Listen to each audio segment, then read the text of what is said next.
લુણાવાડાના Moti Bagh party પ્લોટમાં બની અદ્ભુત ઘટના। મોતીબાગ પાર્ટી પ્લોટમાં ટીટોડીએ મૂક્યા 6 ઈંડા। મહીસાગરના લુણાવાડામાં SM ખાંટ સાહેબના મોતીબાગ પાર્ટી પ્લોટમાં આવેલો છે, જેના ગ્રાઉન્ડમાં જમીન પર એક ટીટોડીએ 6 ઈંડા મૂક્યા છે, જે અદ્ભુત ઘટના ગણી શકાય છે। દેશી વિજ્ઞાનના આધારે આપણા પૂર્વજો હવામાન તથા વરસાદની આગાહી ટીટોડીના ઈંડા પરથી અનુમાન કરતા હતા।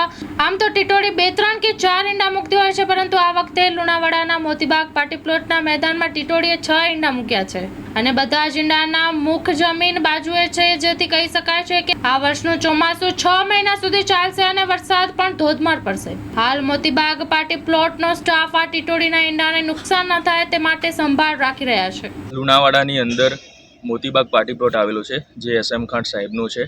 ત્યાં ગ્રાઉન્ડની બાજુમાં પાર્કિંગ એરિયા છે, ત્યાં ટીટોડીએ ઈંડા મૂકેલ છે। અજીબની વાત એ છે કે ટીટોડીએ 6 ઈંડા મૂકેલ છે અને છેલ્લા 15 દિવસથી અમે દેખભાળ બી કરી રહ્યા છીએ।